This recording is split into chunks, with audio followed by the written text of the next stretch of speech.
In October this year, President Joe Biden told the U.S. Congress that he would exclude Uganda from the African Growth and Opportunities Act, AGOA, from next year. The decision followed a move by Uganda to pass the anti-homosexuality law in May this year. Washington insisted that this would come with serious repercussions. On Monday this week, the U.S. government said it would deny visas to several officials responsible for policies that oppress marginalized and vulnerable populations and undermine democracy in Uganda. The measures were announced in a statement issued by the U.S. State Department and signed by Secretary of State Antony Blinken. In the statement, Blinken said the measures targeted officials responsible for anti-democratic measures and policies that repress environmental activists, human rights defenders, journalists, LGBTQI persons, and civil society organizers. The Speaker of Parliament, Anita Among, on Wednesday called for calm from legislators. My visa was cancelled. Have I died? The blacklist that they are talking about, don't care. Don't worry about that.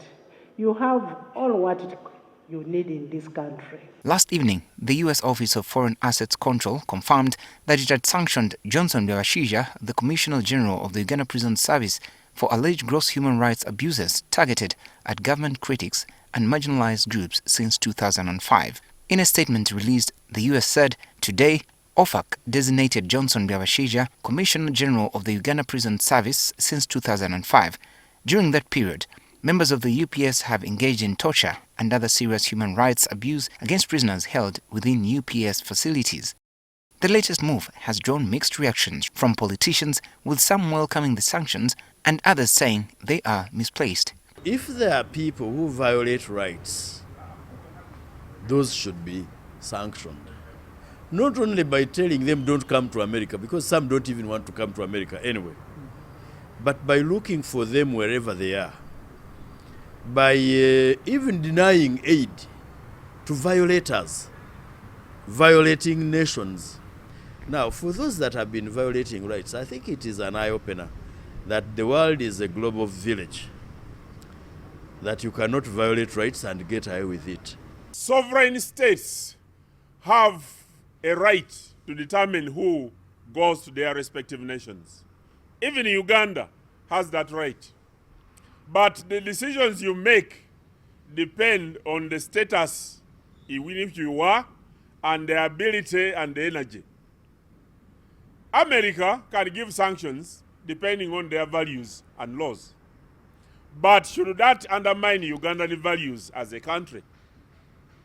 So, whereas we respect the values of America, we beg them to respect the values of the people of Uganda. Meanwhile, the Foreign Affairs State Minister Henry Okello has described the sanctions as unfortunate.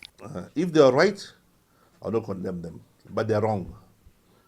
And they are wrong because they are unjust and they are targeted for punitive intentions and malicious intentions, particularly against the government of Uganda. However, he maintained that while there could be human rights abuse cases by some individuals in security agencies, the government does not back such acts, and those found guilty have always been brought to book. Just like American policemen and women who make mistakes, every time they make mistakes, they should be brought to book, explain themselves before the court of law for what they have done wrong.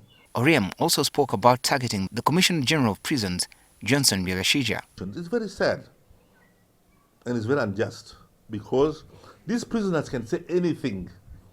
This thing should be thoroughly investigated. A prisoner said he was being tortured in prison at the directive of the chief of prison. Really? Not this chief of prison whom I know. No, I know this person very well.